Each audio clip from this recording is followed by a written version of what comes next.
आइए आखिरी सवाल की तरफ, जो इंतहाई अहम तरीन भी है, वो ये कि राय दही पोलिंग से पहले रातों में जो है मुख्तलिफ पार्टियां वोट हासिल करने के लिए रिश्वत के तौर पर लालच देती है, पैसे बांटती है। वोटर तो एक ही होता है और उसका वोट एक ही होता है, लेकिन तीन चार पार्टियां उसको पैसे देती है और वो लेता है। विवाद चल पड़ा है, समझे? तो वैसी सूरत में अब इस वोटर को, जिसका कि एक ही वोट है, किसको देना चाहिए? इस सवाल पर आप जो है कानूनी और इखलाकी तौर पे रोशनी डालिए।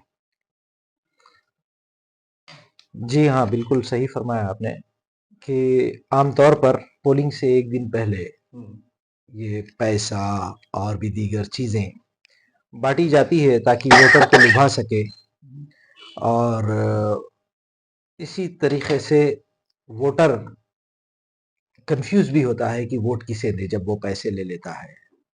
तो कानूनी तौर पर अगर हम देखें तो बिदाहतन पहली चीज लीडर या उम्मीदवार का पैसे बांटना ही अपने आप में जुर्म है। जी, अब उसने पैसे ले लिए, ये भी गलती हुई।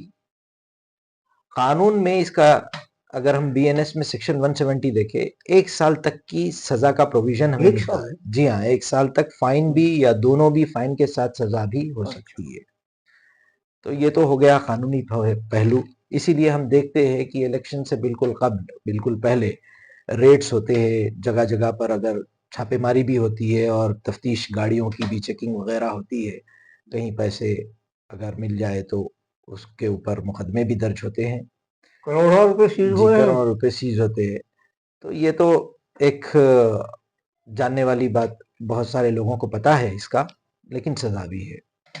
और ये अगर देखा जाए तो उम्मीदवारों को चाहिए कि वो अपना मैनिफेस्टो पेश करें कि वो क्या तरक्की के काम करेंगे, बजाय इसके कि नोटों से वोट खरीदने का जो चलन है ये बिल्कुल गलत है। इसी लिहाज से अगर हम देखेंगे अखलाकी या मजहबी तौर पर, वोट को न सिर्फ शहादत कहा गया है बल्कि एक अमानत के तौर पर देखा गया है। और अमानत उन्हीं को देनी चाहिए जो अमानत के अहल हो, जो इसका सही इस्तेमाल कर सकते हो। अब चूंकि वोटर्स सभी उम्मीदवारों से पैसे ले लेते हैं, तो ऐसी सूरत में एक इश्काल, एक जहन में सवाल उनके ये आता है कि किसको वोट दें। पहले तो एक कसूर उन्होंने कर दिया कि पैसे लेकर अपना वोट देने का जो वादा किया, हालांकि वो उस पर पाबंद नहीं है। इसीलिए जो सिस्टम है, सीक्रेट बैलेट सिस्टम, आपको ये पूरी आजादी देता है कि आप अपना वोट बिल्कुल अपनी मर्जी के मुताबिक अपनी जमीर की आवाज सुनकर दबाए। उसके अतराफ कोई नहीं रहता, वो बिल्कुल पर्दे में आप जाएंगे।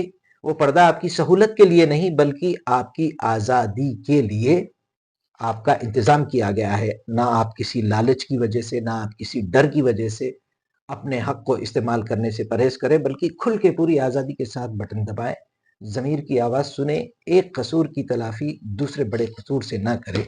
ये दोहरा जुर्म हो जाएगा। अब रहा सवाल किसका इंतखाब करें, तो यहां पर मैं एक कौल जो हजरत उमर बिन खत्ताब रजी अल्लाह तआला अन्हु ने फरमाया, उनकी तरफ मंसूब है कि लैसल आकिलु मन यारिफुल खैर मिन अश्शर, अक्लमंद वो नहीं है जो खैर और शर के दरमियान में फर्क करे। यानी सिर्फ वही आदमी, सिर्फ खैर और शर के दरमियान में फर्क करना ये पूरी अक्लमंदी नहीं है, बल्कि असल अक्लमंदी वलाकिन्नल आकिला मन यारिफ खैर शर्रैन, असल अक्लमंद वो है जो दोनों शर में से कमतर शर को पहचाने। इंतखाब तो करना ही है, इंतखाब तो करना है हर हाल में, तो उसमें से कमतर बुराई को, हाँ, तो देख समझकर, सोचकर, अपनी ज़मीर की आवाज को सुनकर जो आपको ठीक लगे, बड़ी ही अमानतदारी के साथ उसको आपको वोट देना है। वोट अगर ना देंगे तो क्या पता कि कोई ना अहल इख्तिदार में आ जाए और आप उस गुनाह के हिस्सेदार हो जाए। तो ये थी चीजें, इसको آپ ہندو مذہب میں بھی دیکھیں گے کہ چانکیہ نیتی جو عام طور پر مشہور ہے، اس میں بھی یہی بتایا گیا ہے کہ قابلیت کو جو ہے، جو راجا ہوتا ہے، وہ ایسا لیڈر جو ہوتا ہے وہ ایسا ہونا چاہیے کہ کمزوروں کی حفاظت کر سکے اور انصاف کو یقینی بنا سکے۔ یہ اس طریقے کی باتیں ہمیں دھرما میں بھی ملتی ہے۔ دھرما جس طریقے سے سیاست میں بیان ہوا ہے ہندو دھرموں کی کتابوں میں، وہ پوری کی پوری سوسائٹی کے ساتھ، پوری کی سماج کے ساتھ وہ کس طریقے سے انصاف سے پیش آتا ہے۔ تو میں سمجھتا ہوں یہ ساری باتیں کافی ہے اس بات کو سمجھنے کے لیے کہ ووٹ کتنا اہم ہے۔ آپ نے چاہے پیسے لیے بھی ہوں، وہ پیسے زیادہ تر عوام کے ہی ہوتے ہیں۔ ایک غلطی کی وجہ سے دوسری بڑی غلطی نہ کرے، جائیں اور بڑی آزادی کے ساتھ جو تحفظ آپ کو حاصل ہے، کوئی نہیں جان پائے گا کہ آپ نے کس کو ووٹ دیا ہے۔ بڑی آزادی کے ساتھ جائے اور اپنے آپ جسے اہل سمجھتے ہیں اس امیدوار کو بغیر کسی دباؤ کے اس امیدوار کے نام اور نشان پر اپنا بٹن دبائے۔